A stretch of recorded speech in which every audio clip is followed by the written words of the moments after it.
नमस्ते एवरीवन, आपका मेरे चैनल में बहुत बहुत बहुत स्वागत है। हे एवरीवन, चलिए आज के नए पार्ट को शुरू करते हैं।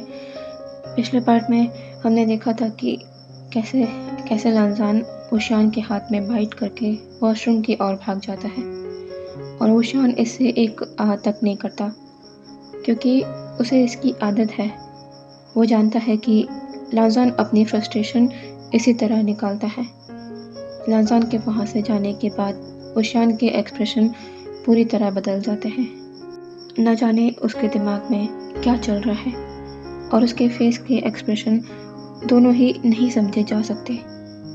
ऊशियान अब वहाँ से उठकर बाहर चला जाता है रूम से। लानवांग जी अब पूरी तरह रेडी होकर रूम से बाहर आता है। वो बाहर आकर देखता है कि ऊशियान ने पूरा ब्रेकफास्ट तैयार कर लिया है और वो उसे डाइनिंग टेबल पर लगा रहा है। लानवांग जी आकर ऊशियान को पीछे से हग कर लेता है। ऊशियान इससे चौंक जाता है, लेकिन उसे पता है कि लांजान के अलावा ये और कोई नहीं हो सकता। लांजान कहता है, वीन, खुशबू बहुत ही अच्छी आ रही है। आपके हाथ के खाने का तो कोई जवाब ही नहीं। ऊशियान स्माइल कर कहता है, अच्छा, लेकिन लांजान, मुझे तो तुम्हारे हाथ का खाना पसंद है, वो मेरा फेवरेट है। लांजान कहता है, पर क्या करें, आपका ओमेगा बहुत ही लेज़ी है। ऊशियान कहता है, वो तो है, बट एक मामले में नहीं, वो है अपने काम को लेकर। हॉस्पिटल तक तुम फुली एक्टिव रहते हो और घर आकर एक लेज़ी क्लिंगी किटन बन जाते हो। लांजान ऊशियान के शोल्डर पर हिट करते हुए कहता है, क्या कहा, किटन? ऊशियान कहता है, हाँ। लांजान कहता है, अच्छा ठीक है, मैं लेज़ी हूँ, ये मैं मान लेता हूँ, लेकिन मैं क्लिंगी नहीं हूँ। वैसे भी आप खुद मुझसे दूर दूर भागते हैं, तो मैं क्लिंगी कैसे हो गया? ऊशियान लानवांग जी को चेयर में बैठाकर उसके सामने ब्रेकफास्ट की प्लेट रखते हुए कहता है, अच्छा, मेरी गलती। अब मुझ पर गुस्सा करना बंद करो और ब्रेकफास्ट करो। लांजान वैसे ही बैठा रहता है। ऊशियान कहता है, क्या हुआ, ब्रेकफास्ट करो। लांजान कुछ नहीं कहता, बस अपने माउथ को ओपन कर देता है। ऊशियान एक स्माइल कर अपना सर शेक करता है और चॉपस्टिक को लेकर लांजान को अपने हाथों से फूड खिलाना शुरू कर देता है। ब्रेकफास्ट के बाद ऊशियान लांजान को लेकर हॉस्पिटल के लिए निकल जाता है। वो लोग थोड़ी ही देर में हॉस्पिटल के सामने थे। लानवांग जी सीट बेल्ट को ओपन करता है और तुरंत चढ़कर ऊशियान को हक कर लेता है। ऊशियान कहता है, लांजान, संभल कर। लांजान कहता है, I miss you and I love you. ऊशियान लांजान की बैक को रब करते हुए कहता है, आई लव यू लांजान and I miss you too. लांजान ऊशियान से अलग होता है और कहता है, ठीक है, तो मैं चलता हूँ, बाय, अपना ख्याल रखना। ऊशियान कहता है, बाय, और तुम भी अपना ध्यान रखना, ज़्यादा स्ट्रेस मत देना खुद को, समझे? लांजान कहता है, ओके माय लव, अब आप जाओ। यह कहकर लांजान हॉस्पिटल के अंदर जाने लगता है। ऊशियान तब तक वहाँ खड़ा रहता है जब तक लांजान हॉस्पिटल के अंदर नहीं चला जाता, और उसके जाने के बाद वो भी फिर वहाँ से चला जाता है। लांजान और ऊशियान 4 महीने से साथ हैं। 4 महीने पहले ही लांजान ऊशियान से मिला था, वो भी अनएक्सपेक्टेड तरीके से। लांजान अपने माँ बाप का इकलौता बेटा था, लेकिन कम उम्र में ही उसने अपने माँ बाबा को खो दिया एक एक्सीडेंट में। लांजान एक वेल्दी फैमिली से था, तो उनके फैमिली बिजनेस की वजह से लांजान के पास पैसों की कमी नहीं हुई, लेकिन उसने आगे चलकर अपने प्रोफेशन को चुना, डॉक्टर बनना, और जो लानवांग जी हमेशा से बनना चाहता था, और वो अब बन भी गया है। उसके बाद उनका फैमिली बिजनेस ज़्यादा देर तक नहीं चल पाया क्योंकि लांजान ने अपना पूरा फोकस अपने स्टडीज़ पर जो कर दिया था, और आगे चलकर वो एक बेस्ट सर्जन बन गया। लानवांगजी अकेला ही अपने घर में रहा करता है। एक बार लानसान अपने बहुत पुराने पेशेंट जो लगातार उसे विजिट करते थे, उनके चेकअप के लिए उनके घर जाता है, क्योंकि वो कपल थोड़े ओल्ड हो चुके हैं। इसलिए लानसान ने कहा था कि वो खुद ही आकर उन्हें चेक कर जाएगा, और इसीलिए आज लानसान उन ओल्ड कपल के घर आया था। वो उन्हें चेक करने के बाद वापस अपनी कार की तरफ ही जा रहा था, जो उसने काफ़ी दूरी पर खड़ी की हुई थी। लानवांगजी उस फाइल को देखकर चल रहा था जो उसके हाथ में है और जिसमें वो कुछ लिख रहा था। उसका ध्यान सामने की ओर नहीं था, जहाँ से एक कार आ रही है, और वो कार तेज़ रफ्तार से आ रही थी। लानवांगजी जब अपनी नज़रों को ऊपर करता है, उस वक्त तक थोड़ी देर हो जाती है। लानवांगजी को लगता है कि अब वो नहीं बच पाएगा। वो फाइल उसके हाथ से गिर जाती है और वो अपने फेस को कवर कर लेता है अपने हाथों से। लेकिन अचानक ही कोई लानसान को लेकर रोड की दूसरी तरफ जा गिरता है। लानसान ज़मीन पर है और उसके ऊपर वो इंसान है जिसने लानवांगजी को बचाया है। लानवांगजी ने तो अपनी आंखों को टाइटली बंद कर लिया था। अब जब सब कुछ शांत हो जाता है और लानसान को लगता है कि वो बच गया है, तो वो धीरे धीरे अपनी आंखों को खोलता है और उसके सामने एक अल्फा का मोस्ट ब्यूटीफुल फेस था। वो उस फेस से अपनी नज़रों को नहीं हटा पा रहा था। वो अल्फा भी लानवांगजी को देख रहा था। लानवांगजी को अब उस अल्फा की स्ट्रॉन्ग वॉइस सुनाई देती है, जो उसे और पागल कर देती है। वो अल्फा कहता है, मेरा शर्ट छोड़िए। लानवांगजी कहता है, वो अल्फा कहता है, मेरा शर्ट से अपना हाथ हटाइए। लानवांगजी अब अपने हाथों को देखता है, जिसकी मुट्ठियाँ बनाकर लानवांगजी ने उस अल्फा की शर्ट को टाइटली पकड़ा हुआ है। वो कहता है, सॉरी। ये कहकर लानवांगजी अपने हाथ को पीछे कर लेता है और वो अल्फा लानवांगजी के ऊपर से उठ जाता है और अपना एक हाथ लानवांगजी की ओर बढ़ाता है। लानवांगजी उस हाथ को देखता है, जो बहुत ही बिग और स्ट्रांग है उसके हाथ के कंपैरिजन में। लानवांगजी उसके हाथ को पकड़ लेता है और सीधा खड़ा हो जाता है। वो अपने आप को ठीक करते हुए कहता है, थैंक यू, आपने मुझे सही वक्त पर बचा लिया। वो अल्फा कहता है, रोड पर चलते वक्त आपको अपनी नज़र सामने रखनी चाहिए, ना कि किसी और चीज़ पर। लानवांगजी कहता है, सॉरी, मैं आगे से केयरफुल रहूँगा। वो अल्फा कुछ नहीं कहता। लानवांगजी अब नीचे देखता है, जहाँ उसकी फाइल के कागज़ बिखरे हुए हैं। वो उन्हें उठाने लगता है।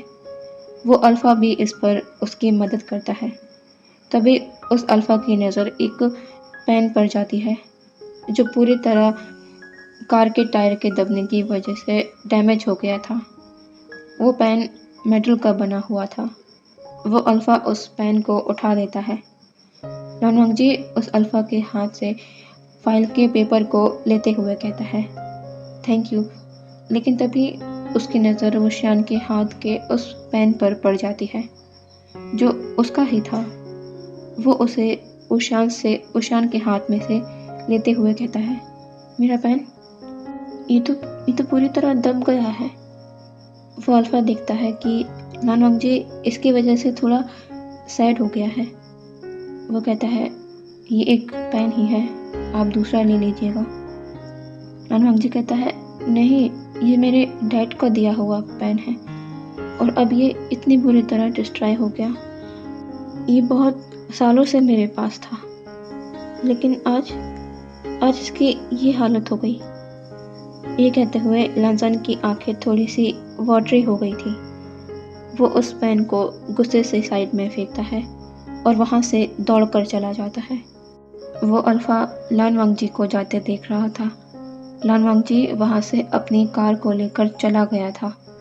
उसके जाने के बाद वो अल्फा अपने साइड में एक और देखता है, जहाँ वही कार खड़ी हुई थी जो लानवांगजी के सामने आई थी।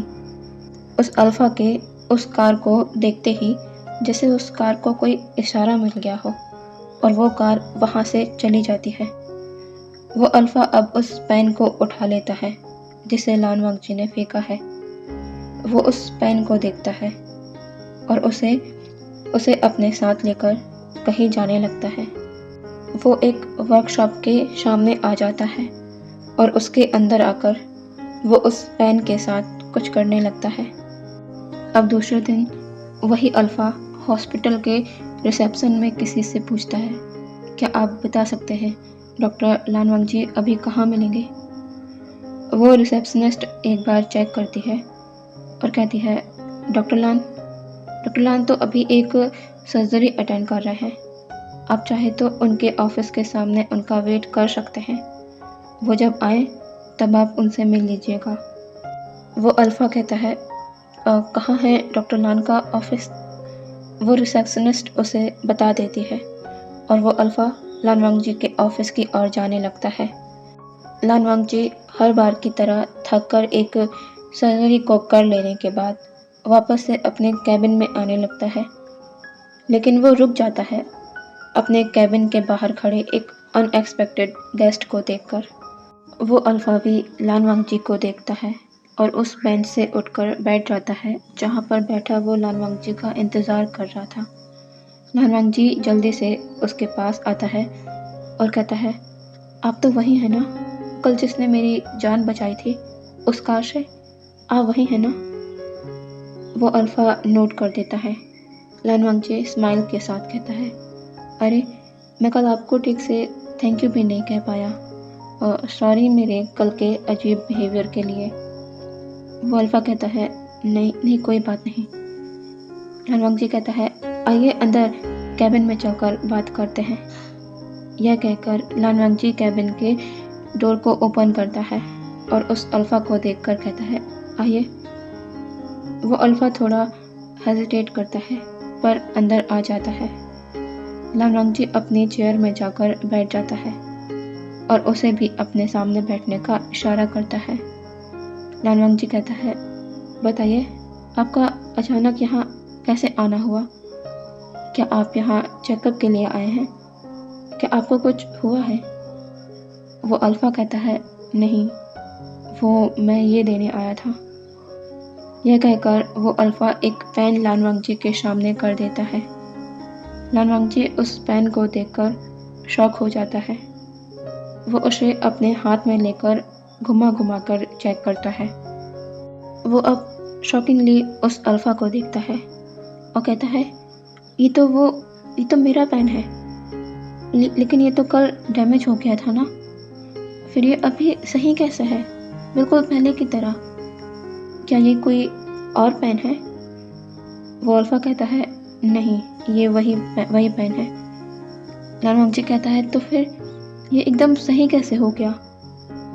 वो अल्फ़ा कहता है, एक्चुअली मेरी मेटल वर्कशॉप है और मैं ऐसी डैमेज चीज़ों को पहले जैसा सही कर सकता हूँ। आप उसे वहीं छोड़ आए थे तो मैंने उसे ठीक कर दिया और यहाँ आपको देने आ गया। लान वांगजी कहता है, क्या सच में ये आपने ही किया है? वो अल्फ़ा नोट करता है। लान वांगजी के फेस पर स्माइल आ जाती है। वो कहता है, थैंक यू, आपने तो बिल्कुल इसे पहले की तरह बना दिया है। वो अल्फ़ा कुछ नहीं कहता। लान वांगजी कहता है, वैसे आपको ये कैसे पता चला कि मैं इस हॉस्पिटल में वर्क करता हूँ?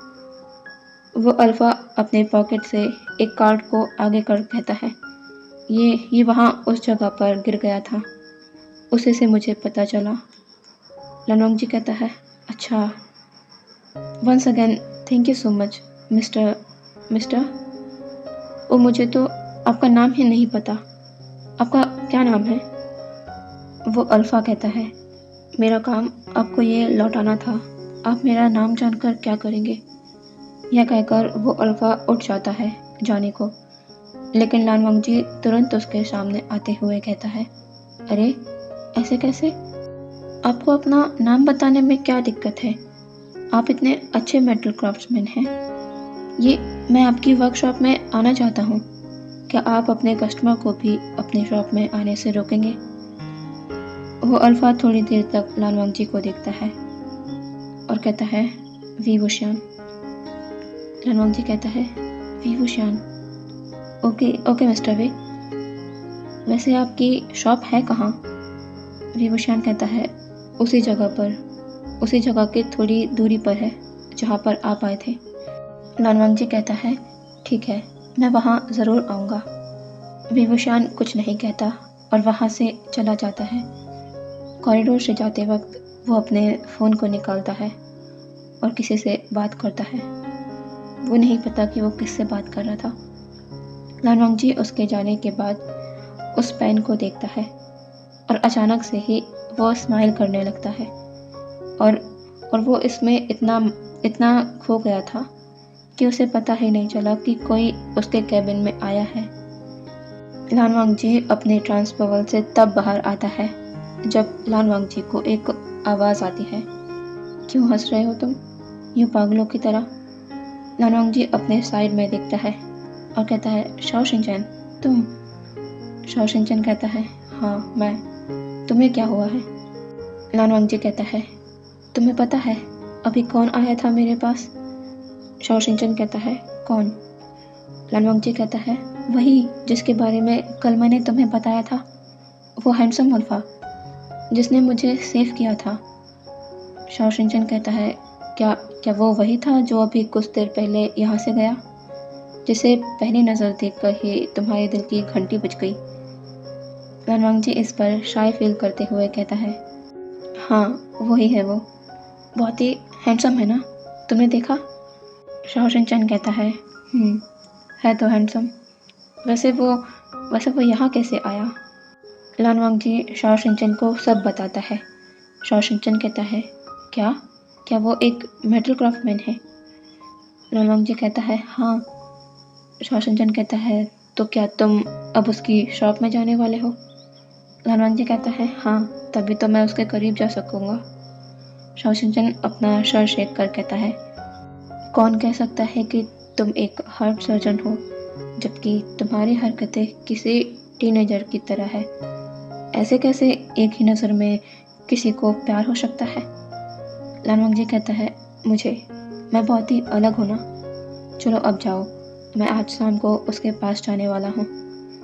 लानवांग जी शाम होते ही उसी प्लेस पर पहुँच जाता है। वो वुशियान की शॉप को कैसे भी करके ढूंढ ही लेता है।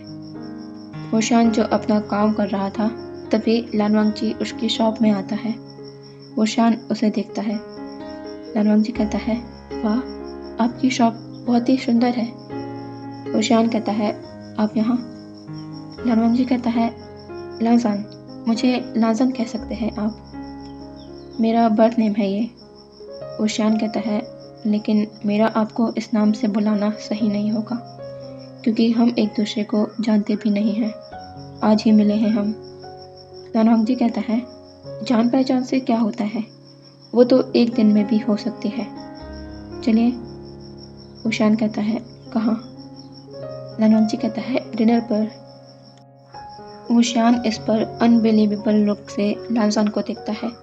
लानवांग जी कहता है, ऐसे मत देखिए, मैं डिनर डेट के लिए नहीं पूछ रहा हूँ, अभी के लिए ओनली डिनर, जब मेरा मूड बदलेगा तब मैं आपको बता दूंगा। वुशियान कहता है, आई एम सॉरी, लेकिन मैं नहीं चल सकता। लानजान कहता है, क्यों नहीं चल सकते? ये मेरी तरफ से है, कल आपने मुझे शेव किया था ना, उसके थैंक्स के रूप में। चलिए ना प्लीज़। लानजान कैसे भी करके वुशियान को अपने साथ डिनर पर ले ही जाता है और ये सिलसिला बहुत दिनों तक जारी रहता है, तब तक जब तक वो दिन नहीं आ जाता। आज लानजान एक खूबसूरत सी डेकोरेटेड जगह पर खड़ा हुआ है। वो किसी का इंतज़ार कर रहा है और थोड़ी देर में उसका इंतज़ार ख़त्म होता है और वुशियान उस जगह पर पहुंचता है और अपने आसपास की इस सजावट को देखकर शॉक होता है और कहता है, आपने मुझे यहाँ क्यों बुलाया है और ये जगह खाली क्यों है और इतनी सजावट, क्या यहाँ कुछ होने वाला है? और यहाँ पर कोई है भी नहीं। लानवांग जी आगे आता है और कहता है, क्योंकि यहाँ हम दोनों के अलावा आज कोई और नहीं होगा। वुशियान कहता है, क्या मतलब? लानवंजी अपने हाथ को आगे करता है जिसमें एक रिंग है। वुशान उसे देखता है। लांजान कहता है, मैं आपसे आज कहना चाहता हूँ जो कब से मेरे दिल में है, पहले दिन से, जब पहली बार आपको मैंने देखा था। मुझे आपसे पहले दिन से ही प्यार हो गया था। क्या आप मेरे साथ मेरी ज़िंदगी के सफ़र में साथ चलेंगे? क्या आप मुझसे शादी करेंगे? Will you marry me? Will you love me? वुशान कुछ देर तक कुछ नहीं कहता। लांजान इस पर थोड़ा सा डर जाता है। वो कहता है, प्लीज़ मुझे जवाब दीजिए ना। क्या आप मेरी तरह मुझसे प्यार करते हैं? मैं आपकी हर बात को मानूंगा।